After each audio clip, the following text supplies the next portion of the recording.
6장 공부하는데 오늘은 5절부터 13절까지 보겠습니다. 5절부터 13절까지 제가 한 절 읽고 여러분이 또 읽고 이렇게 번갈아 가면서 읽겠습니다. 5절 읽습니다. 예수님께서 눈을 들어 큰 무리가 자기에게 오는 것을 보시고 빌립에게 이르시되 우리가 어디서 빵을 사서 이들을 먹이겠느냐 하시니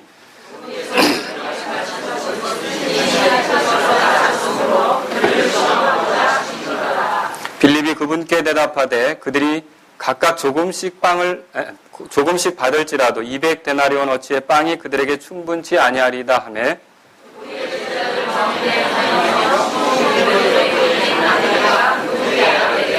여기 한 소년이 있는데 그가 보리빵 5개와 작은 물고기 2마리를 가지고 있나이다.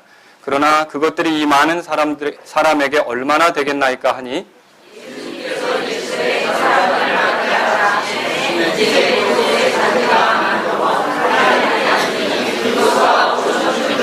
예수님께서 빵을 집으사 감사를 드리신 뒤에 제자들에게 나누어 주시니 제자들이 자리를 잡은 자들에게 나누어 주고 또 그와 같이 물고기도 그들이 원하는 대로 주시더라.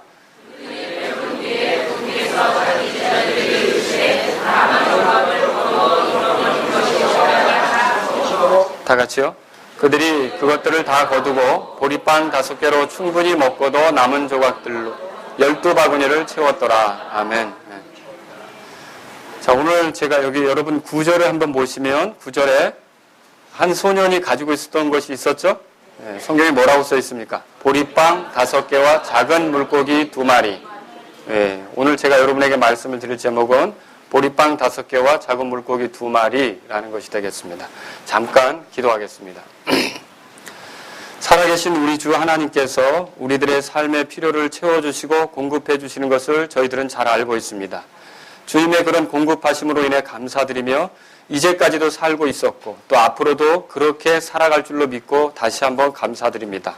오늘 이 시간 주의 말씀을 전할 때 부족한 제가 하나님이 기뻐하시는 대로 말씀을 전할 수 있도록 인도해 주옵소서. 그리고 사랑하는 성도님들에게 이 말씀이 복이 되며 힘이 되고 격려가 될 수 있도록 인도해 주옵소서. 이 말씀을 통해 또한 우리의 삶에 큰 변화가 나타날 수 있도록 하나님의 영께서 일하여 주옵소서. 온전히 주님이 기뻐하시는 시간이 되기를 바랍니다. 예수님의 이름으로 기도합니다. 아멘. 사람이 사는 세상에는 항상 필요가 있기 마련입니다. 그렇죠? 개인에게도 필요가 있고 또 가정에도 필요가 있습니다. 그리고 국가에도 필요가 있겠죠? 교회는 어떨까요? 교회도 물론 필요가 있죠. 그런데 여러분 한번 생각해 보세요. 지금 여러분에게 필요한 것이 무엇인지 필요한 거 있으세요? 여러분이 혹시 옆에 있는 분이 가까우신 분이라면 난 지금 이게 필요해요 라고 말해보세요. 전부 가깝지 않으신 것 같은데. 네. 우리 모두가 다 각자에게 필요한 것이 있어요. 그렇죠? 가정에도 필요한 것이 있고 부부간에도 필요한 것이 있고 또 교회에도 필요한 것이 있고 그런데 문제는 뭐냐면 이러한 필요한 것이 아무리 노력해도 채워지지 않을 것 같다라고 생각될 때입니다. 그럴 때 있지 않습니까? 도대체 무슨 수를 써서라도 무슨 방법을 써서라도 이 필요가 해결될 것 같지는 않다라고 할 때 여러분 얼마나 낙심되겠습니까? 가족 가운데 어떤 사람의 구원 문제를 놓고 그렇게 오랫동안 기도해왔지만 그 사람은 도대체 무슨 수를 써서도 안 될 것 같아. 그럼 여러분 낙심되겠죠. 그렇죠? 또 개인적으로 어떤 문제가 있는데 도대체 아무리 계산해도 답이 나오지 않는다. 그럼 그것도 낙심이 되겠죠. 그렇죠? 그리고 교회의 필요는 어떻습니까? 우리 교회도 물론 필요한 것이 있을 텐데 아무리 계산해도 답이 나오지 않는다. 그때 여러분들은 좀 마음이 무너져 내리고 낙심될 수 있다는 거죠. 그런데 그때 우리는 어떻게 해야 되겠습니까? 사실 그때 우리가 뭘 해야 되는지를 오늘 말씀이 가르쳐주고 있어요. 오늘 말씀이. 여기 성경 보세요. 5절에 예수님께서 제가 1절부터 4절까지는 읽지 않았습니다. 예수님께서 5장에 보면 유대인들과 안식일에 병을 고친 문제로 논쟁이 일어났었죠. 그리고 더군다나 자신은 하나님과 동등하시다고 주장했었죠. 그러므로 유대에 계속 머무는 게 불편하게 됐어요. 그래서 사역지가 옮겨진 겁니다. 유대에 있다 보면 계속 충돌할 테니까 지금 예수님께서 갈릴리 쪽으로 옮겨오신 거죠. 그렇죠? 그래서 이 갈릴리에서 있게 된 그 내용을 지금 얘기하고 있는 겁니다. 근데 예수님께서 5절에 보니까 많은 사람들이 그분을 따라다녔는데 예수님께서 눈을 들어 큰 무리가 자기에게 오는 것을 보시고 빌립에게 이르시되 뭐라 그랬어요? 우리가 어디서 빵을 사서 이들을 먹이겠느냐, 그렇게 말씀하셨던 거예요.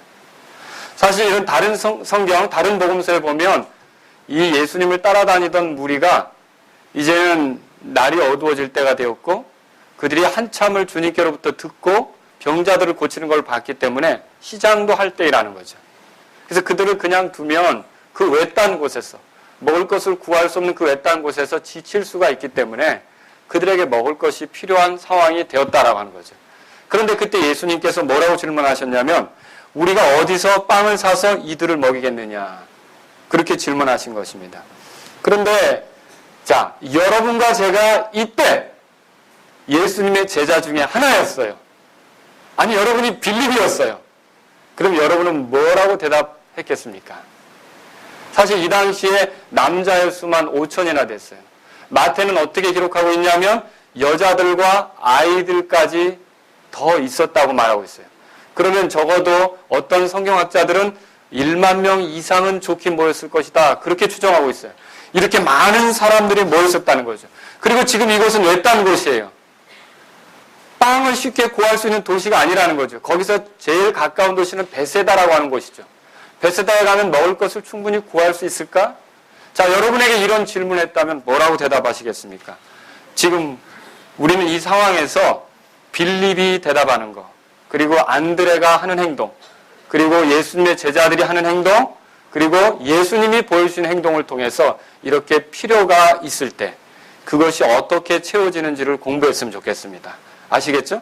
자, 그래서 오늘 첫 번째로 이 빌립의 모습을 5절과 7절에서 살펴보겠습니다. 빌립에게 하나의 별명을 붙인다면 이 본문에서는요, 따라서 보세요. 계산했던 빌립. 뭐라고요? 계산했던 빌립, 이렇게 별명을 제가 붙여봤습니다. 무엇보다 먼저 예수님은 이 질문을 빌립에게 했는데, 여러분 궁금한 게 있습니다. 많은 제자들이 있는데 왜 빌립에게 했을까요? 예, 요한복음에서 이미 공부하신 분은 1장 44절에서 베세다가 빌립의 고향이라는 걸 여러분이 알고 있을 거예요. 그렇죠? 그리고 마태복음 9장, 누가복음 9장 이런 데 보면은요, 10절에 보면 이곳이 지금 베세다에 속한 외딴 곳이라는 걸 알고 있어요. 그러면 여러분, 지금 빌립이 이 동네, 이 주변의 근방 상황에 대해서 쉽게 말하면 이 동네는 내 구역이다 이거죠. 무슨 상점이 어디에 있고 어디 가면 뭘 팔고 있고 이거 빌립이 잘 알 거 아닙니까? 그래서 이 질문을 빌립에게 한 것입니다. 그런데 빌립은 그것을 얼른 계산했죠. 아마도 200데나리온은 이미 이 제자들이 확보하고 있는 것처럼 보여집니다. 그런데 200데나리온어치의 빵을 사더라도 그걸 가지고 조금씩, 많이도 아니에요. 7절 보세요. 빌립이 뭐라고 하는가? 다 같이 읽겠습니다. 빌립이 그분께 대답하되 그들이 각각 조금씩 받을지라도 200데나리온어치의 빵이 그들에게 충분치 아니하리이다. 그래서 200데나리온어치의 빵을 사서 그들에게 나눠준다고 할지라도 조금씩 나눠줄 거고 그 조금씩 나눠줘도 부족하게 될 거다. 이게 빌립의 계산이에요. 그럼 여러분 1데나리온은 그 당시 로마 시대에 노동자가 하루 일할 때 얻을 수 있는 품삯 아닙니까? 그러면 상당한 액수예요. 200일 품삯이에요. 그렇죠? 거의 1년 조금 못 되는 그런 휴일까지 치면 그런 굉장한 액수라는 거죠. 그런 정도의 빵을 사더라도, 준비하더라도 이 사람들을 충분히 먹일 수 있어요, 없어요? 먹일 수 없다는 거죠. 사실 이 질문은 빌립을 시험하고자 주신 겁니다. 여러분과 저도 오늘날 잘 기억하실 필요가 있습니다. 주님은 때때로 이미 모든 상황을 아시지만 우리를 시험하시고자 할 때가 있다는 거죠. 이 시험이라는 단어가 꼭 부정적이지만은 않습니다. 어느 때 이 시험을 우리가 믿음으로 반응하게 되면 여러분이 연단받고 더 영적으로 성숙하게 되는 걸 알고 있습니까?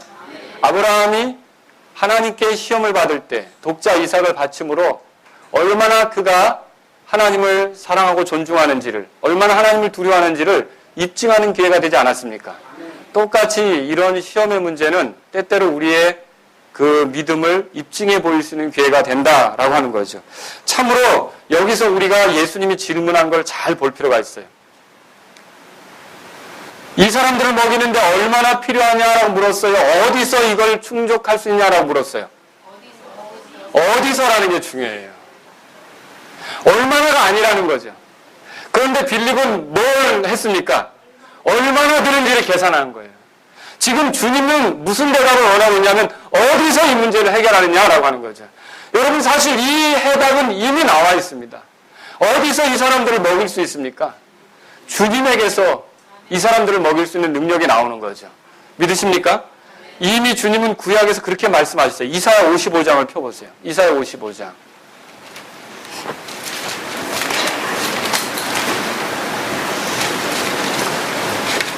이사야 55장 1절에 보십시오. 오 목마른 자들아 너희는 물로 나오라. 돈 없는 자도 오라. 너희는 와서 사 먹되. 아까 예수님이 어디서 사 먹어야 되느냐 물었죠. 어디서 사서 먹여야 되느냐. 그렇죠? 누구에게 오라는 거예요? 주님께로 나오라는 거 아닙니까? 너희는 와서 사 먹되 참으로 와서 돈도 내지 말고 값도 치르지 말며 포도즙과 젖을 사라. 사긴 뭘 삽니까? 주님의 은혜로 그저 될 수도 있는 문제 아닙니까? 그죠? 그 다음에 2절 보세요. 너희가 어찌하여 빵이 아닌 것을 위해 돈을 허비하느냐? 또 배부르게 하지 못할 것을 위해 수고하느냐? 내 말에 부지런히 귀를 기울이라. 그리하면 너희가 좋은 것을 먹으며 너희 혼이 기름진 것으로 인하여 기뻐하리라. 사실 어디서 이 문제를 해결할 수 있습니까? 예수님에게서. 그분은 전능하신 분입니다. 그분은 이미 놀라운 일들을 행하셨죠. 이미 제자들이 그걸 목격했죠. 충분히 지금도 그런 일들을 행하실 수 있습니까? 자, 이 요한복음 6장에 보면 그 뒤에 만나에 대한 이야기가 나옵니다. 구약의 이스라엘 백성을 광야에서 먹이신 분이 누구십니까? 주님 아니십니까? 만나를 주셨죠. 자, 하늘에서 만나를 내리신 분이에요. 그러나 이제 그들과 함께 있으면서 그들에게 먹을 것을 못 주시겠습니까? 충분히 주실 수 있겠죠. 그들을 먹이실 수 있는 분이 예수님이라는 거죠. 그래서 이 순간에 빌립이 이렇게 대답했다면 좋지 않았을까? 들어보십시오. 주님, 도대체 우리에게 이 모든 사람을 먹일 수 있는 양을 어디서 우리가 구할 수 있단 말입니까? 오직 주님께서만이 이들을 먹이실 수 있습니다. 주님께는 어려운 일이 없지 않습니까? 자, 이렇게 했더라면 딩동댕 이렇게 됐을 거라는 거죠. 근데 빌립은 그렇게 하지 못했어요. 빌립이 왜 그렇게 하지 못했을까요? 빌립은 상황만 보았다는 거죠. 빌립은요, 많은 수의 사람들이 있다는 거, 그리고 자기들의 가진 돈이 거기에 미치지 못한다는 거, 이런 것만 고려했다는 거죠. 오늘날 우리도 충분히 그럴 수 있지 않겠습니까? 여러분과 제가 기억해야 될 게 있어요. 상황만 보는 것은 믿음의 방해가 됩니다. 아니, 상황을 파악하지 말라는 말이 아닙니다. 상황을 봐야 합니다. 상황이 얼마나 심각한지 알아야 합니다. 상황을 정말로 우리가 어느 정도인지 분별하고 정리할 수 있어야 되는 겁니다. 그렇죠? 근데 문제는 상황만 보는 거라는 거죠. 상황이 아무리 심각하더라도 이 상황을 초월해서 일할 수 있는 주님이 계시다는 걸 믿으시기 바랍니다. 그래야만 우리가 믿음으로 응답할 수 있는 사람이 되는 거죠. 분명히 필요를 해결해 줄 수 있는 주님이 어떤 분인지 우리가 안다면 상황이 아무리 심각해도 우리 주님은 더 크다는 믿음으로 나아갈 수 있지 않습니까? 근데 빌립에겐 그것이 없었던 거예요. 여러분, 시험이 주어지는 것은 믿음이 주어질 수 있는 기회라는 거죠. 믿음을 보여드릴 수 있는 기회라는 거죠. 그 믿음을 보여드릴 수 있다는 건 다른 게 아니라 주님이 어떤 분이신지를 다시 한번 고백하고 신뢰하면서 나가는 거라는 거죠. 근데 빌립은 그렇게 했어요? 안 했어요? 그래서 여러분, 어떤 필요를 놓고 우리는 그것이 어떻게 채워지기를 바라는지 그 개선만 하고 있어서는 안 된다는 것이죠. 여러분 보세요. 혹시 빌립처럼 우리가 가진 자원만 생각하는 그런 사람들은 아닙니까? 우리가 문제가 있을 때, 필요가 있을 때. 또 우리가 가진 것들에만 의존하는 것이 아닙니까? 우리가 가진 것이 너무 적어서 아무것도 할 수 없다고 생각하는 것은 아닙니까? 우리의 형편이 그러해서 이제는 힘들 것이라고 생각하는 것은 아닙니까? 아니면 어려운 순간에 우리를 늘 도와주셨던 주님을 생각하십니까? 또 능력이 많으신 주님, 자신의 백성에게 긍휼을 베푸시는 주님, 호의로 대하시는 주님, 우리의 호소에 대해서 들어주시는 주님, 신실하신 주님을 생각하시는 겁니까? 제가 여러분들께 드리는 말씀이 이겁니다. 어려울 때 계산보다 더 중요하고 상황 파악보다 더 중요한 게 여태까지 우리의 삶에 신실하셨던 주님을 생각하시라는 거죠. 변함없이 변함없이 우리를 사랑하시고 끊임없이 우리를 돌보시는 그 주님을 생각하는 것이 우리의 첫 번째 자세가 되야 된다는 것입니다. 여러분, 그 주님을 보셔야 돼요. 어려움에 직면했을 때 우리는 본능적으로 제일 먼저 해야 될 게 있어요. 주님 앞에 엎드리는 거예요. 주님의 이름을 부르는 거예요. 주님이면 할 수 있다고 매달리는 거예요. 주님께 구하는 거예요. 우리가 인간적인 계산이나 노력을 하지 말라는 것이 아닙니다. 그러나 우리에게 가장 먼저 되어야 될 것은 계산이 아니란 말이죠. 주님, 이 필요는 주님만이 채우실 수 있습니다. 주님이 해결하실 수 있습니다. 주님이라면 충분히 이것을 청산해 줄 수 있습니다라고 주님께 매달려야 되는 거죠. 머리 굴리는 일, 계산하는 일, 셈하는 일보다 주님을 찾으십시오. 그래서 여러분이 주님은 하실 수 있습니다. 주님 도와주십시오. 여러분이 주님께 엎드리실 수 있기를, 주님의 이름을 부르실 수 있기를, 주님께 나아가실 수 있기를 주님의 이름으로 바랍니다. 여기 두 번째 사람에 대해 살펴보려고 합니다. 이제 8절에서 9절까지 두 번째 사람이 나옵니다. 이 사람은 안드레입니다. 이 안드레에게도 또 별명을 붙여보려고 합니다. 한번 따라하십시오. 큰 기대가 없었던 안드레. 큰 기대가 없었던 안드레예요. 자, 그때 이 안드레가 아마도 사람들 사이를 돌아다녔던 것 같아요. 놀랍게도 안드레도 베세다 출신인 거 여러분 아십니까? 네, 베드로도 그렇고요. 같은 동네 사람들이죠. 돌아다녔어요. 그런데 왜 돌아다녔을까 생각해보면 마가복음 6장을 보면서 알 수 있어요. 마가복음 6장 펴보세요. 마가복음 6장에 보시면 거기도 똑같은, 여러분 놀랍게도 이 오병이어의 기적이라고 알려진 것이 사복음서에 다 등장한다는 거 아시죠? 그만큼 중요한 겁니다, 이게. 사복음서에 다 등장하는 거죠. 자, 여기 보면 37절에 보세요. 그분께서 그들에게 응답하여 이르시되 너희가 그들에게 먹을 것을 주라 하시거늘 그들이 그분께 이르되 우리가 가서 200데나리온어치의 빵을 사다가 그들에게 주어 먹게 하리이까, 뭐 이런 말씀 있죠? 38절 다 같이 시작. 그분께서 그들에게 이르시되 너희에게 빵이 몇 개나 있느냐 가서 보라 하시매 그들이 알아보고 이르되 5개와 물고기 2마리가 있나이다 하거늘. 자, 너희에게 빵이 몇 개나 있느냐라고 물었어요. 그럼 가서 알아봐라 이거죠. 그러면 이 말을 듣고 제자들이 어떻게 했을까요? 먹을 것 좀 있나 구해봐. 그래서 거기 있는 사람들 틈에 다니면서 혹시 뭐 먹을 거 있으신 분? 먹을 거 있으신 분? 먹을 거 있으신 분? 먹을 거 있으신 분? 근데 가서 알아보고 왔다는 거예요. 쭉 이 12명이 돌아가면서 물어봤는데 먹을 거 있는 사람들이 없어요. 근데 그 중에 하나가 여기요. 뭐 들은 거예요? 뭐 가져온 거예요? 보리빵 5개와 물고기 2마리를 가지고 왔던 거죠. 안드레가 그걸 발견한 거예요. 그리고 그걸 가지고 왔어요. 그걸 가지고 와서 예수님께 드리면서 뭐라고 합니까? 요한복음 6장 보세요. 6장 8절 9절 함께 읽겠습니다. 8절 9절.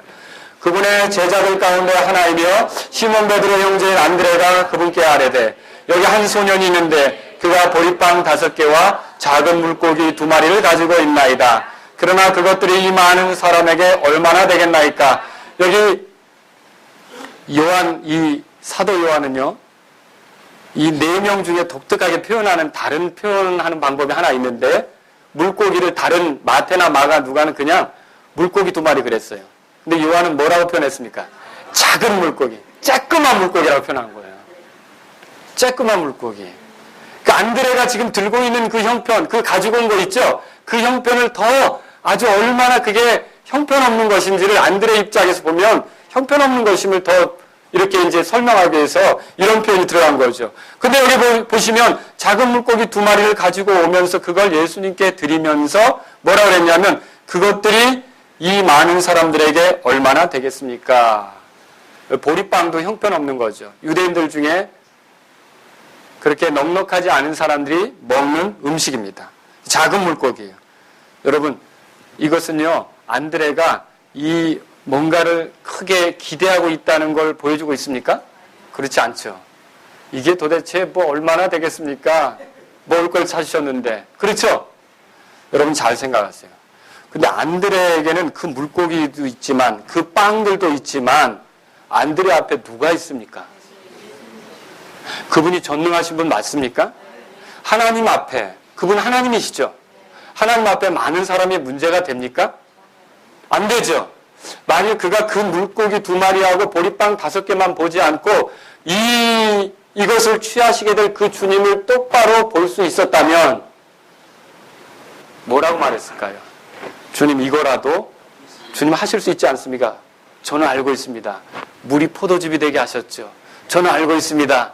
주님 어떤 귀족의 아들도 고쳐주셨죠. 저는 알고 있습니다. 주님 38년 된 끙끙거리는 자도 고쳐주셨죠. 저는 알고 있습니다. 지금 이 수없이 많은 무리가 고침받는 것을 보고서 고침받기를 원해서 여기 온 거죠. 주님에게 능력이 있지 않습니까? 주님! 한번 주님께서 우리를 먹이실 수 있습니다. 이렇게 말할 수 있지 않습니까? 그런데 안드레 그렇게 했어요? 안 했어요? 왜 그렇게 못하는 것입니까? 여기 주님에 대한 인식이 작다라고 하는 거죠. 여러분, 제가 여러분에게 이 시간 말씀드리고 싶은 게 있습니다. 이 하나님 말씀에 의지해서 어떤 필요를 만나고 상황이 어려울 때 여러분과 제가 해야 될 일 중에 또 하나는 뭐냐면 주님이 어떤 분이신지를 깊이 묵상하는 게 필요합니다. 주님이 어떤 분이신지를 생각하는 게 필요하다는 거죠. 자, 우리가 주님이 함께 한다는 것만 생각하는 게 아니라 나와 함께 하시는 주님이 어떤 분이신지를 생각할 필요가 있어요. 지금 주님이 안드레하고 함께 합니까? 함께 하죠. 우리는 주님이 나와 함께 한다 그것만 생각할 게 아니라 나와 함께 하시는 주님이 어떤 분이신지를 생각할 필요가 있다는 거죠. 여러분과 함께 하시는 주님은 어떤 분이십니까? 홍해바다도 마른 땅으로 가르칠 수 있는 분이십니다. 여러분과 함께 하시는 주님은 어떤 분이십니까? 300명을 가지고도 기드온의 300명을 가지고도 미디안 병사들을 무찌를 수 있는 분입니다. 여러분과 함께 하시는 주님은 어떤 분이십니까? 해도 뒤로 물러가게 하시는 분 아닙니까? 우리와 함께 하시는 주님에게는 눈치 못하심이 없습니다. 불가능함이 없습니다. 그분에게는 어려운 일이 없습니다. 100세에도 아들을 얻을 수 있도록 만들어주신 분 아닙니까? 그분에게 뭐가 부족합니까? 그분의 종들이 나가서 행했던 일들을 보면 사람들로서는 생각할 수 없는 일들이 얼마나 많이 일어났습니까? 죽은 자도 살리시는 분이신데. 여러분, 우리가 주님이 어떤 분이신지를 깊이 알았더라면 이런 식으로 나오진 않았을 거라는 거죠. 여러분과 제가 주님을 깊이 묵상하는 데 도움이 되는 게 뭡니까? 여러분 가지고 있는 이 성경 말씀 부지런히 읽고 묵상할 뿐만 아니라 암송할 수 있기를 원합니다. 말씀을 외우십시오. 물론 판이 자꾸 바뀌어서 괴로운 부분이 있긴 하지만 여러분 부지런히 외우시라는 거죠. 이 말씀을 묵상하게 되면 여러분 어떤 일이 벌어집니까? 여러분이 필요를 만날 때, 상황이 어렵다는 걸 알 때 그 상황을 뛰어넘어 우리에게 말씀하시는 주님을 생각하고 그분의 어떠하심을 생각하면서 힘이 날 수 있다는 것이죠. 그리고 분명히 그분이 해결해 주시는 것, 그분을 신뢰할 때 해결해 주시는 걸 볼 수 있다는 거죠. 근데 우리의 문제는 뭡니까? 이 좋은 성경을 가지고 있으면서도 이 말씀 안에 계신 그분을 묵상하지 않는 거예요. 이 말씀 안에 계신 그분을 생각하지 않는 거예요. 그래서 어려움을 당할 때마다 좌절하고 낙심하고 도대체 뭐가 될까? 안드레처럼 그렇게 푸념을 늘어놓다 끝난다는 것이죠. 우리는 그렇게 해서는 안 되는 것입니다. 어려울 때마다 우리 앞에 계신, 우리와 함께 계신, 우리와 동행하신, 세상 끝날 때까지 함께 하시겠다고 한 주님이 어떤 분인지를 생각하시기 바랍니다. 사실 사람들은요 되게 약한 본성을 가지고 있어요. 저나 여러분은요 동일한 본성을 가지고 있는데 하나님이 7번 도와줬어도 8번째 문제를 만나면 하나님이 7번 도와신 것을 까맣게 잊어버려요. 나는 안 그렇다고 말할 분은 없어요, 솔직히. 그렇지 않습니까? 그거 어떻게 할 수 있어요? 이 사람들 예수님의 제자들도 그랬단 말이에요. 앞에서 예수님께서 어떻게 문제를 해결하시는지를 봤단 말이에요. 그럼 이 시간에도 예수님 해결할 걸 믿어야 되는 거 아닙니까?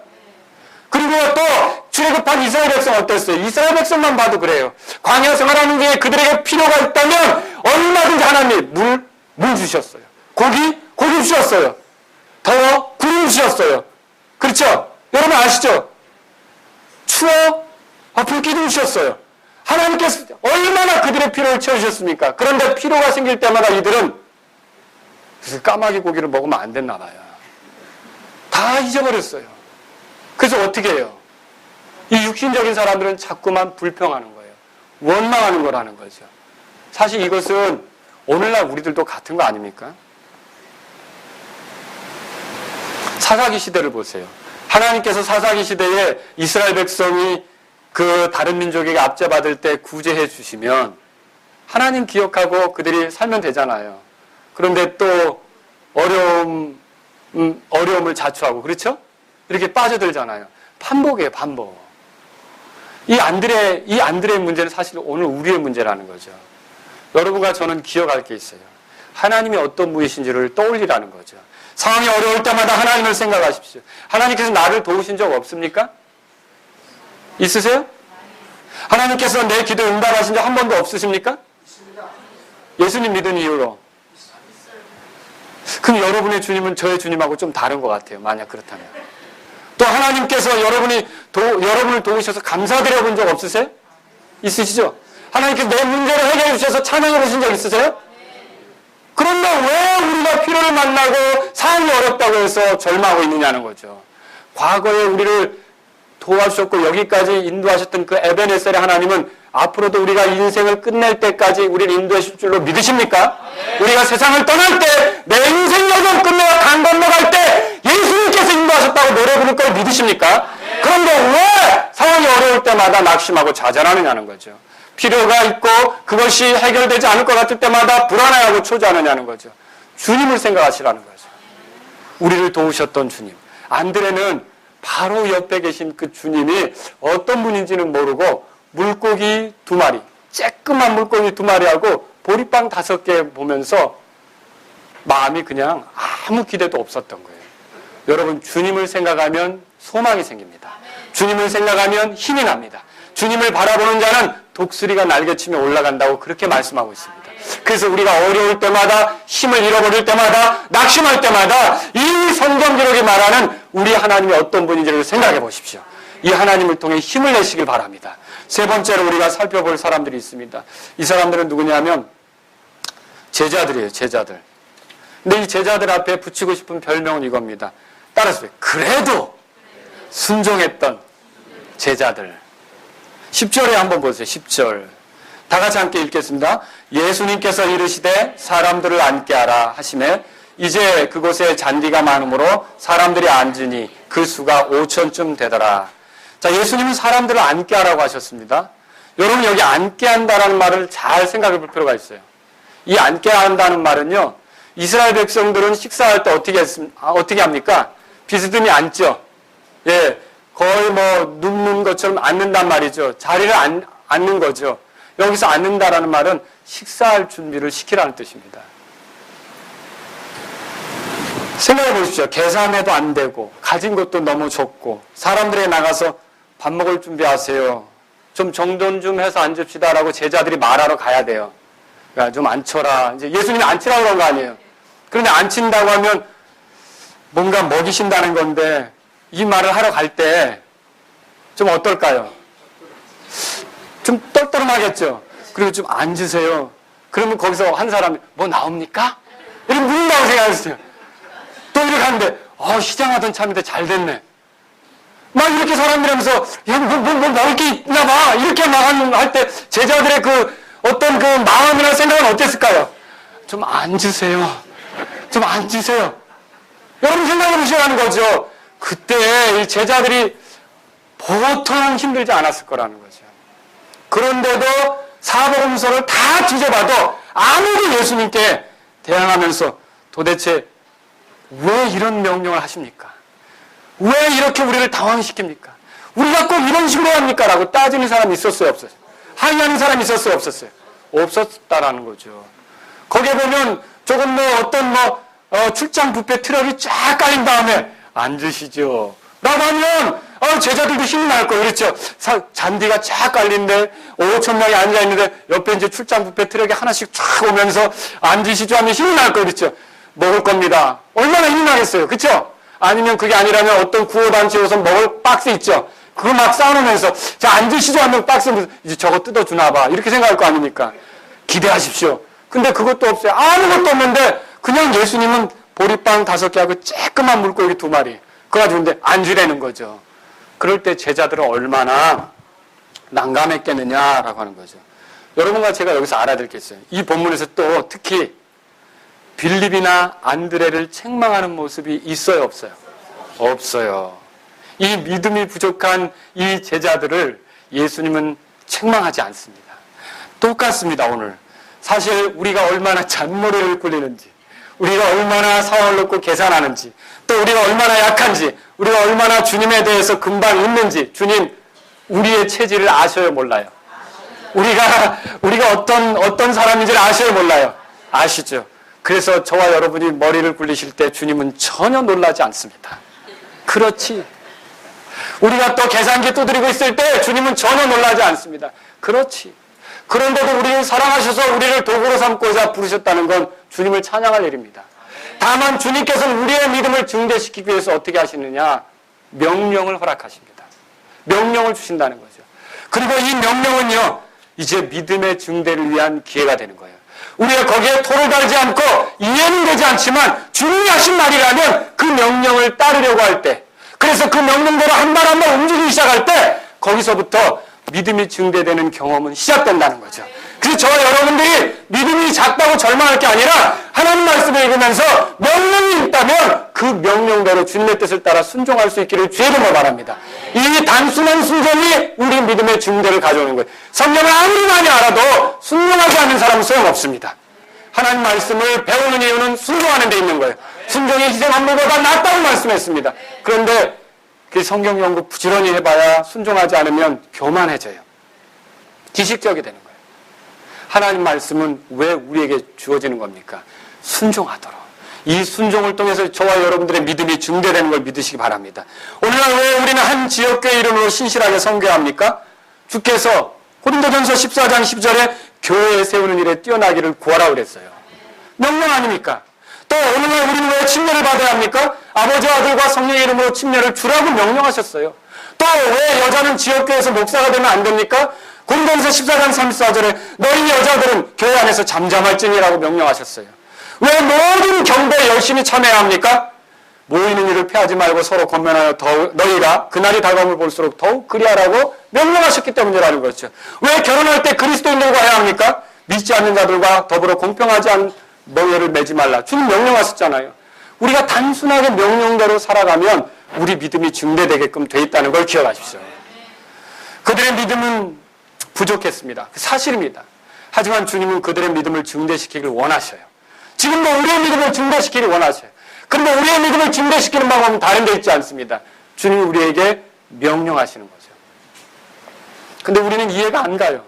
왜 이 상황에서 그렇게 해야 되는지. 하지만 저와 여러분들이 그걸 주님의 뜻으로 알고 명령으로 받았을 때 한 발 한 발 옮기게 되면 여러분과 저의 믿음이 증대되는 걸 믿으시기 바랍니다. 믿음이 부족했으나 이 순종한 사람들을 보십시오. 아무도 토를 달려고 하지 않았어요. 아무도 논쟁하지 않았어요. 아무도 예수님께 와서 따지지 않았어요. 지금 가당키나 한 명령이냐고 항의하지도 않았단 말이죠. 믿음이 연약할 때 믿음이 강화되는 방법은 뭐라고요? 예, 순종이에요. 하나님 말씀대로 그대로 순종하는 거예요. 여러분 사르밧 과부 얘기 아시죠? 이 여자가 기근을 만나서 거의 굶어 죽을 지경에 마지막 남은 항아리에 가루 빵 거 먹고 자기 아들하고 죽으려고 그랬어요. 그런데 하나님의 사람이 찾아갔죠? 엘리야가. 근데 하나님의 사람 엘리야가 하는 말이지만 성경을 잘 읽어보면 주 하나님께서 그 엘리야를 통해 그 여자에게 말씀하시는 거예요. 먼저 내게 해줘라. 그리고 나서 너희 가족을 생각하라는 거죠. 그럴 때 어떻게 했습니까? 그 여자 단순하게 순종했어요. 여러분 그 순종이 일어났을 때 결국 기근 중에 그 여자와 그 아들이 먹을 수 있는 가루가 풍성히 끊어지지 않고 계속됐다는 걸 읽어보십니까? 무슨 필요, 어떤 필요가 어떻게 채워지는 것입니까? 이런 순종의 원리를 통해서 채워지기 시작한다는 것을 믿으시기 바랍니다. 또 여러분 그 엘리사도 마찬가지의 경험을 했어요. 어떤 대언자의 아내가 있었어요. 대언자는 죽었어요. 이 대언자 아내의 두 아들이 노예로 팔려갈 형편이었어요. 쩔쩔매고 있었죠. 그런데 엘리사를 만난 거예요. 엘리사가 그 딱한 사정을 들었어요. 근데 뭐라고 했습니까? 그릇들을 다 빌려와라. 집에는 기름이 있는데. 그죠? 그릇들을 다 빌려와라. 동네방네 다니면서 그릇들을 다 빌려오라는 거죠. 그릇은 어디다 써먹게요? 뭐 이런 말 있습니까? 몇 개나 가져오게요? 안 있는 거로 다 가져오라는 거죠. 그들이 다 가져왔어요. 그런데 어떻게 했어요? 그 기름이 계속 그릇을 채우고 거기에 준비된 그릇을 다 채우기까지 기름이 쏟아져 나온 거 아닙니까? 그래서 노예가 될 뻔한 환경에서 구출되고 여러분 어떤 필요가 단순한 이런 순종의 문제로 해결되는 걸 여러분 이제 이해하실 수 있겠습니까? 그러면 우리가 어떤 문제를 만날 때 하나님께서 내게 보여주시는 말씀부터 순종하라는 거죠. 하나님께서 나에게 들려주시는 말씀부터 순종하라는 거죠. 그러면 결국은 우리가 문제라고 여겼던 것까지 해결되게 되는 걸 보게 될 것입니다. 이것이 하나님 말씀이에요. 네 번째로 여러분에게 소개하고 싶은 인물이 있습니다. 요한복음 6장 보세요. 11절부터 13절까지인데 이제는 예수님을 소개할 차례가 됐어요. 예수님은 이런 별명을 붙이고 싶어요. 따라서 보세요. 필요를 채워주시는 예수님.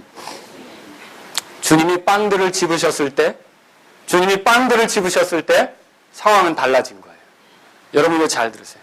안드레의 눈에는 별 볼일 없었어요. 그런데 주님의 손에 온 후로 이것은 5,000명을 먹이고도, 그것도 남자만, 여자와 아이들까지 하면 더 많이, 그리고도 어떻게 했어요? 먹고도 남을 수 있는 것이 되었어요. 놀라운 일이 누구의 손에서 나온 겁니까? 예수님의 손에서. 여러분, 어디서 이 빵을 구한 겁니까? 주님의 손에서 구한 것이다라는 걸 보십시오. 어디서요? 주님의 손에서입니다. 사람들의 눈에 이것이 얼마나 되겠는가? 그리 큰 도움이 되지 않을 거야 라고 생각했던 것도 주님께 잡혀질 때, 주님의 손에 넘겨드릴 때 여러분 그것은 놀라운 일의 도구가 됐던 거예요. 사실 우리는 작은 거라고 무시할 때가 있어요. 근데 파라오의 공주의 마음이 움직였던 거는요, 뭐 엄청난 누가 와서 강하게 압박을 넣은 게 아니라 모세가 이렇게 눈물을 흘렸던 거예요. 울었던 거예요. 그거 보니까 동정심이 생긴 거죠. 여러분 읽어보시죠. 그쵸? 또 삼손이 이 블레셋의 군대를 무찌른 건요, 대단한 무기가 아니에요. 뭐 발칸포나 이런 게 아니었어요. 나귀 턱뼈 하나 가지고서 1,000명이나 때려 눕혔어요. 다윗, 여러분 그 거인 골리앗을 쓰러뜨리는데 무슨 엄청난 무기 사용했습니까? 예, 내과에서 주던 조약돌 그거 가지고 그렇게 했단 말입니다. 여러분 어떻습니까? 나아만의 질병이 고침받았던 것, 그 첫 단추가 뭡니까? 이스라엘에서 포로로 끌려온 작은 계집종의 한마디가 결국 그 나아만이 온전케 되는 시작이 되지 않았습니까?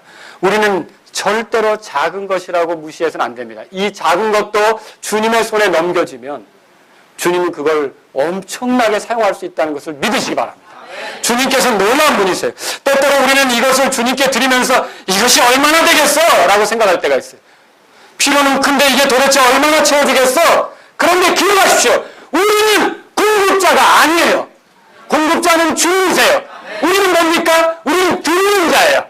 우리가 드리는 자이지 우리가 공급자가 아니란 말입니다. 우리가 공급할 그런 능력 있는 사람인 것처럼 착각해서는 안 돼요.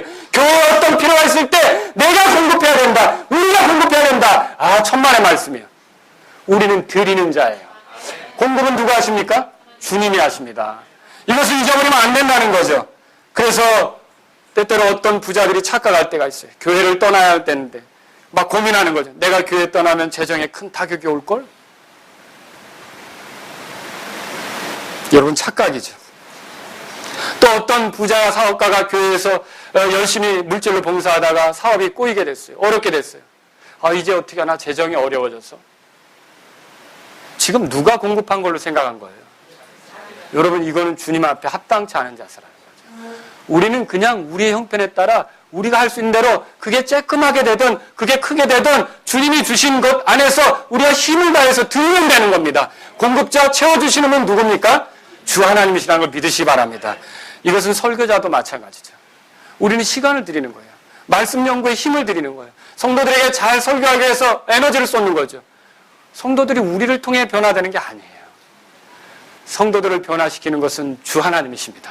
성도들에게 구원의 은혜를 주시는 분, 구원의 은혜를 공급하시는 분은 주 하나님이십니다. 성도들에게 죄사함의 은혜를 주시는 분, 그걸 공급해 주시는 분 주 하나님이십니다. 성도들에게 천국의 소망을 주시는 분은 주 하나님이십니다. 설교자들은 그냥 작은 도구로서 이제 하나님 앞에 드리는 거죠. 시간을 드리고 힘을 드리고 체력을 드리고 모든 걸 드려서 재능을 들여서 하나님의 말씀이 바르게 전해지도록 하는 거죠. 우리는 잊지 말아야 돼요. 우리가 공급자가 아니라 주 하나님이 공급자인 걸 믿으시기 바랍니다. 우리가 공급자인 행세하지 말자는 거죠. 그럼 우리는 뭐 해야 돼요? 기꺼이 드리는 자로서 주님 앞에 드리려고 하는 사람들이 돼야 되는 거예요. 마침내 그래서 어떤 일이 벌어졌습니까? 모두가 다 먹었어요. 7절에 보니까 빌립은 그들이 조금씩 받을지라도 충분하지 않다고 했죠. 근데 그들이 모두 먹었어요. 근데 여러분 배불렀다는 표현이 12절에 나옵니다. 찾으셨습니까? 그들이 배고른 뒤에. 그리고 11절에 보면 그들이 원하는 대로 주셨다 그렇게 돼 있어요. 여러분 풍성한 해결 아닙니까? 근데 저는 여기 원하는 대로라는 말에 여러분이 주목했으면 좋겠어요. 원하는 대로. 원하는 대로. 기도할 때 이걸 쓰십시오. 필요가 충족되기 전까지는 하나님의 공급이 중단되지 않습니다. 근데 우리가 이 필요한 부분을 원하지 않기 때문에 끝나는 거죠. 여러분 이거 잘 알아야 돼요. 우리는 원함에 있어서 너무 약합니다. 여러분 필요가 있는데 얼마 원하다가 그냥 흐지부지해져요. 그런 경우 없으십니까? 왜 흐지부지해집니까? 이거 혹시 육신적인 원함 아니야? 이거 경건성이 떨어지는 원함 아니야? 그리고요 우리 게으름도 한몫해요. 그죠? 원하다가 지쳐요. 지치는 거죠. 힘들죠? 그러니까 원하지 않아. 야고보서 4장에 보면 뭐라고 되어 있어요? 어떤 필요가 있지만 왜 못 얻느냐? 구하지 않기 때문이다. 여기서 원함이 사라지기 때문이라는 거죠. 여러분 어때요? 무엇이든지 주께 구하라고 그랬어요. 자, 우리는 때때로 우리의 생각 안에서 이렇게 말할 때가 있어요. 하나님의 뜻을 알기 전까지는 내가 기도하지 않겠다. 예, 저도 옛날에 그렇게 생각한 적이 있었어요. 근데 그게 아니더라고요. 이런 건 나쁜 기도예요. 하나님 저 사람 사업이 좀 문 닫고 저게 나에게 오게 해주세요. 이건 나쁜 기도죠. 그렇죠? 하나님 저 나를 괴롭히고 있는 저 원수 가다가 코 부러지게 해주세요. 이런 거 나쁜 기도죠? 하나님 이런 기도 하라고 그랬어요? 원수를 위해 오히려 복을 빌라고 그랬죠. 그러니까 이런 하나님이 철저히 금하신 거 있다. 하나님 저 아내를 저에게 저 사람 아내가 괜찮아 보이는데 저에게 이거 맞아요? 이거 얼마나 사악한 기도예요. 그렇죠? 이런 기도는 이미 금해져 있는 게 맞아요. 그런데 일용할 양식을 위해 구하라는 기도가 있다면 우리가 사는 인간사의 문제를 놓고 하나님께 구할 수 있습니까? 구할 수 없습니까? 구할 수 있다는 거죠. 일용할 양식을 위해서도 구하라고 그랬는데. 그리고 빌립보서 4장 거기 보면 6절에 뭐라고 써 있어요? 이렇게 써 있지 않습니까?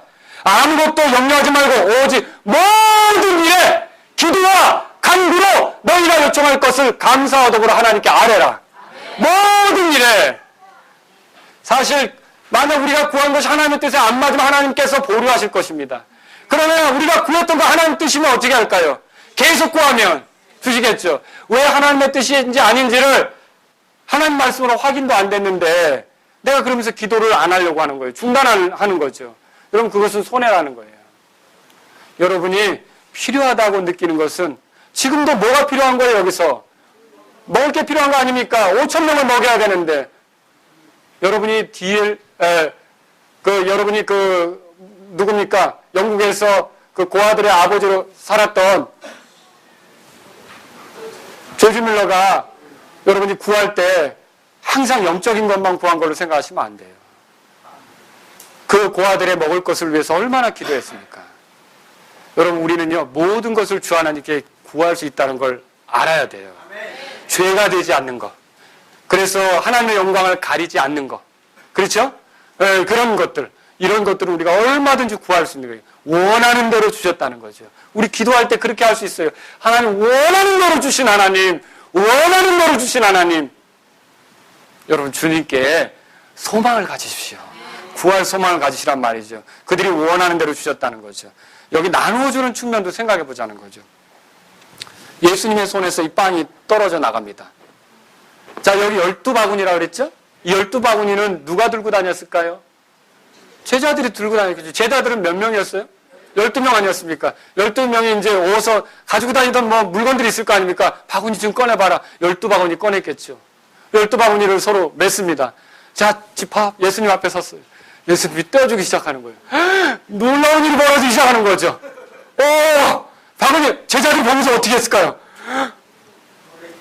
예, 그 바구니 계속 떡이 들어가는 거예요. 빵이 들어가는 거예요. 그게 들어가는데 결국 그렇게 하면서 제자들이 그걸 가지고 갑니다.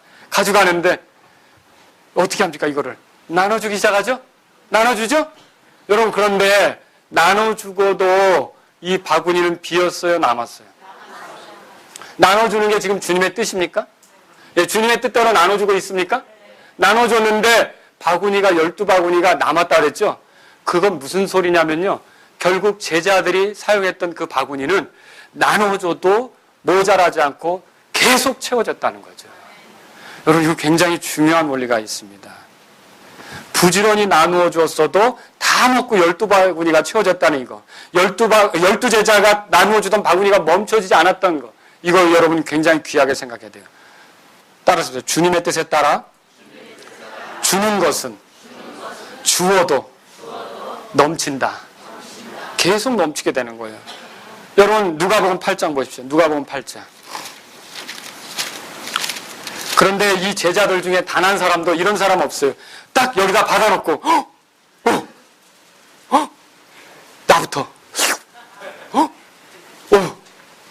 이것도 없어지면 안 되지. 기념품. 이렇게 한 사람 없어요. 그거 다 어떻게 했어요? 나눠줬어요. 누가 주신 거예요? 주님이 주신 거예요. 이게 사실 우리가 살아가는 원리라는 거죠. 다시 말하면 여기에 하나님께서 우리들에게 주신 것들 있죠. 은혜로 주신 것들 있죠. 우리의 노력과 상관없이 부어주신 것들 있죠. 재능이 되든 시간이 되든 물질이 되든 이런 모든 것들을 주님의 뜻에 따라 나누어주기 시작할 때 여러분의 그 은혜의 바구니가 비어지는 법이 없다는 것을 믿으시기 바랍니다. 그것이 동인하지 않는다는 거죠. 계속해서 줄수록 어떻게 되는 거예요? 그것은 채워지는 거죠. 바구니는 채워지는 거죠. 여러분, 여기 누가복음 8장에 보십시오. 8장에 18절에 보세요. 다 같이 읽겠습니다. 이거, 그러므로 너희가 어떻게 듣는가 주의하라. 있는 자는 누구든지 받을 것이요 없는 자는 누구든지 자기에게 있는 줄로 여기는 것도 빼앗기리라 하시니라. 무슨 말이에요? 있는 자는, 여기 보시면 이렇게 돼 있죠. 있는 자는 누구든지 받을 것이 그랬어요. 이 말이 무슨 뜻입니까? 오늘 예수님이 하신 이 행동이나 제자들이 한 행동에 비춰보면 자기에게 누군가에게 줄 것이 있는 자. 무슨 소리예요? 더 받는다는 뜻이에요. 그런데 여기 보면 또 뭐라고 써 있습니까? 이 말씀에. 또 없는 자는이죠. 뭐가 없어요? 사실 저와 여러분들이 이 세상을 살면서 주님께 받은 게 하나도 없습니까? 우리가 주님께 받은 일이 없으면서 여기까지 왔습니까? 그런 사람은 아무도 없어요. 하나님은 공평하신 분입니다. 하나님은 누구에게나 필요에 따라 주실 수 있는 분입니다. 심지어 믿지 않는 사람에게도 주시는 분이에요. 맞습니까? 그런 하나님 우리에게 얼마나 많이 주셨습니까? 그런데 내가 그렇게 받았지만 어떻게 하는 거예요? 줄 게 없는 거예요. 그게 없는 자예요. 분명히 있어요. 그런데 줄 게 없는 거예요. 그게 없는 자라는 거죠. 그 없는 자는 여기 뭐라고 되어 있어요? 있는 줄로 여기는 것도. 요건 내가 남겨놓은 건데. 그것도 어떻게 된다고요? 여러분, 이 주님의 말씀이에요. 그래서 제자들을 생각해 보세요. 여기서 주님께서 주셨을 때 이 빵바구니가 넘쳐나잖아요. 이거 돌리러 다닐 때 흥분하고 즐거웠겠습니까? 줄까 말까? 이 사람 별로 못생겼네, 통과. 뭐 이렇게 했을까요? 이 사람 전에 나한테 시비 걸었지, 통과. 이렇게 했을까요? 이게 주님의 뜻이에요. 그럼 어떻게 했을까요? 돌아다니면서 얼마나 신났을까요? 받으세요! 받으세요! 받으세요! 받으세요! 얼마나 신났겠느냐는 거죠. 우리가 이렇게 주님께로부터 받은 것을 주는데 즐거워할 때 주님은 더욱더 넘치게 하신다는 걸 믿으시기 바랍니다. 이것이 오늘 말씀에서 배울 수 있는 거예요. 12바구니가 남았다는 것은 나누어 주어도 모자라지 않고 풍족하게 되었다는 걸 보여줍니다. 잠언 11장 25절 26절에 이렇게 써 있습니다. 흩을지라도 여전히 불어나는 일이 있고 지나치게 아낄지라도 가난에 이르는 일이 있느니라. 후하게 주는 hon은 기름지게 되며 물을 대는 자는 자기도 물을 받으리라. 여러분, 주님께서 우리에게 주신 기회, 섬김의 기회, 나눔의 기회, 이 기회를 사용해서 다른 사람들을 섬길 수 있고 세워줄 수 있기를 주의 이름으로 바랍니다. 있는 자는 더 받는 거예요. 근데 없다? 있는 것까지 빼앗긴다. 오늘 말씀을 정리합니다. 필요의 충족은 계산으로 되지 않는 거예요. 현재의 상황만 보고 낙담해서 되는 게 아니라는 거죠. 주님이 어떤 분인지를 묵상하시기 바랍니다. 필요의 충족은 주님께 대한 순종으로부터 시작되게 됩니다. 주님께 받은 것을 다른 이들에게 줄 때 시작되죠. 상황에 연연하지 말고 주님만 의지할 때 시작됩니다. 오늘 이 사건을 통해서 여러분들에게 꼭 말씀드리고 싶습니다. 3가지를 말씀드리는데, 첫째, 어떤 필요 앞에 마치 우리가 공급자인 것처럼 생각하는 것은 합당치 않다는 거죠. 우리는 뭐라고 그랬어요? 드리는 자라고 그랬어요. 드리는 자. 공급자는 누구셔요? 주님이셔요. 교회 재정이 필요에 대해서 우리는 공급자가 아니에요. 얼마의 재정이 필요할 때 우리의 공급으로 그것을 채우려고 계산해서 안 되는 거예요. 우리는 어디까지나 드리는 거예요. 왜 드릴 수 있어요? 주님께서 주신 것이 우리 바구니에 있기 때문에. 여러분 믿으십니까? 예, 우리에게 있기 때문에 우리의 것이 작더라도 우리가 할 수 있을 만큼 주님이 허락하신 만큼 우리는 드리는 것입니다. 필요가 있을 때마다 할 일은 계산이 아니에요. 주님께서 공급자이심을 인정하는 거예요. 그러면 우리가 가진 것을 그러면서 우리가 가진 걸 먼저 주님께 드리는 거죠. 우리가 드린 것이 얼마나 작든지 상관없습니다. 그러나 주님의 손에 넘겨질 때 주님은 그걸 가지고도 일하실 수 있는 분이라는 걸 믿으시기 바랍니다.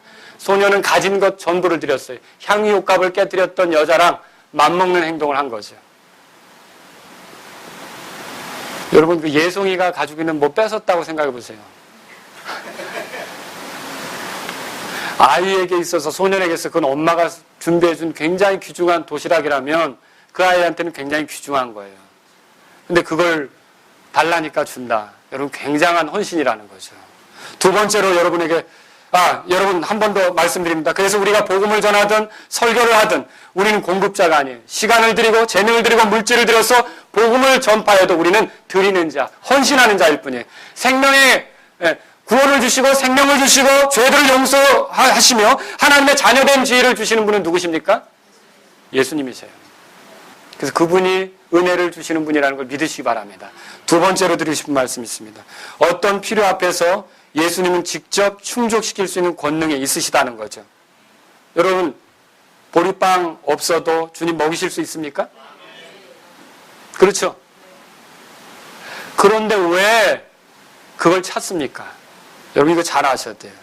아까 우리 찬양대가 오늘 기가 막힌 찬양을 했어요. 예수 승리라고 그랬죠. 여러분 주님은 어떤 일을 하셨을 때 그게 반드시 주님의 승리인 게 맞아요. 그러나 주님의 승리가 우리의 승리가 되도록 경험하게끔 그렇게 우리의 승리가 되도록 우리를 자신의 일에 조금 참여시키는 거예요. 이 조금 참여시키고는 엄청난 일의 승리를 같이 맛보게 하려고 우리를 끌어들이는 거라는 거죠. 여러분이 이 같은 놀라운 주님의 그 계획들을 안다면 주님이 혼자 하실 수도 있는데 나를 이 기회에 참여시키다니 나를 이런데 호출하시다니 나를 이런데 원하시다니 기꺼이 주님께 헌신하실 수 있기를 바랍니다. 그것이 우리가 주님과 함께 주님이 이루신 놀라운 일들을 경험하는 길이라는 거죠. 우리의 바구니에 주님의 허락하신 것을 나눠줘도 모자라지 않는다는 원리를 여러분 무시해서는 안 됩니다. 오히려 나눠주더라도 바구니가 채워지게 돼 있어요. 많은 사람들이 바구니 안에 그냥 두고 없는 것처럼 지금 행동하는 게 문제예요. 여러분 주님이 무엇을 주셨습니까? 시간, 재능, 물질, 또 건강 여러분이 주신 것이 있다면 그거 바구니에 담아두시지 말라는 거죠. 주님의 뜻을 따라 나누어줄 수 있기를 주의 이름으로 바랍니다. 주님이 지금도 누군가를 구원하실 수 있는데 사람들을 동역자로 삼으시는 건 놀라운 복이에요. 그 특권을 가볍게 여기지 않기를 바랍니다. 지금 주님이 교회를 튼튼하게 하는데 우리들을 사용하셨다는 건 우리에겐 복입니다. 주님이 허락하신 나눔의 기회, 드림의 기회를 귀하게 여기는 자는 바구니를 들고 즐겁게 뛰어다니는 제자들을 한번 생각해 보라는 거죠. 여러분도 그렇게 한번 하시지 않겠어요? 네? 바구니를 들고 뛰어다니는 제자들을 떠올려 보세요. 야, 지금 이게 뭐야? 근데 주면 모자라요? 한번 우리도 그런 인생이 돼봐야 되지 않겠어요?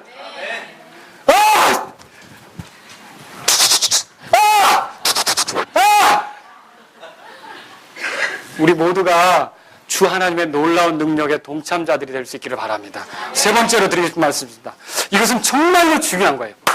우리의 필요가 충족되고 변화되는 정말로 중요한 거예요. 여러분 이 원리를 삶 속에서 잊지 말았으면 좋겠어요. 제가 이걸 여러분에게 말씀드리는데 요한복음 6장에 보세요. 6장 거기 11절의 말입니다. 예수님께서 빵을 집으사 뭐 하셨어요? 예수님은 안드레하고 틀렸어요. 자, 이게 빵이라고 생각해보세요. 빵은 아니지만 여러분에게 엄청난 필요가 있는데 뭐가 요만큼 들어왔어요. 그러면 저는 에게 이거야 이랬을 수도 있습니다. 그런데 예수님은 어떻게 하셨어요? 그 빵을 집으사 뭐 하셨다고요? 이게 인간으로서 예수님이 우리에게 어떻게 살아야 될지를 보여주시는 거예요. 어떻게 해서 필요가 해결되는지 문제가 해결되는지를 보여주시는 거죠. 이걸 사람들이 기억하고 어떻게 말하냐면요. 그 뒤에 보세요. 사람들이 그 사건 뒤에도요. 23절에 보세요. 그러나 다른 배들이 디베라를 떠나 주께서 감사를 드리신 뒤에 그들이 빵을 먹던 곳을 근데 빵을 먹긴 먹었는데 뭐 한 뒤에 먹었다고요? 감사를 드리신데, 감사한 뒤에 이런 일이 일어났다는 거죠. 그러면 제가 여러분에게 지금 드리고 싶은 말씀이 있습니다. 어떤 필요를 만났을 때 주님이 조금 주셨단 말이에요.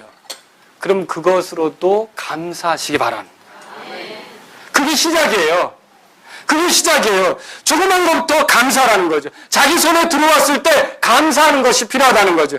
부부관계에 변화가 필요합니까? 그럼 부부관계에 조그만 것, 좋아 보이는 것으로부터도 감사라는 거죠. 또 여러분, 일터에서, 직장에서 변화가 필요합니까? 그럼 내 일터에서 얻게 된 조그만 걸 가지고도 감사라는 거죠.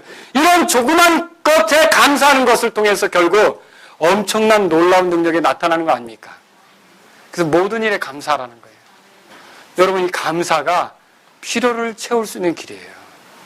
그것을 우리가 이 말씀을 통해 안다면 이 예수님을 통해 배워야 되지 않겠습니까? 예수님도 그 빵을 딱 집으셨을 때 안드레, 너무 작다. 더 가봐라. 더 없냐? 이러지 않으셨다는 거죠. 그저 그거 받으시고 어떻게 하셨어요? 감사드리시고 떼어주기 시작했어요.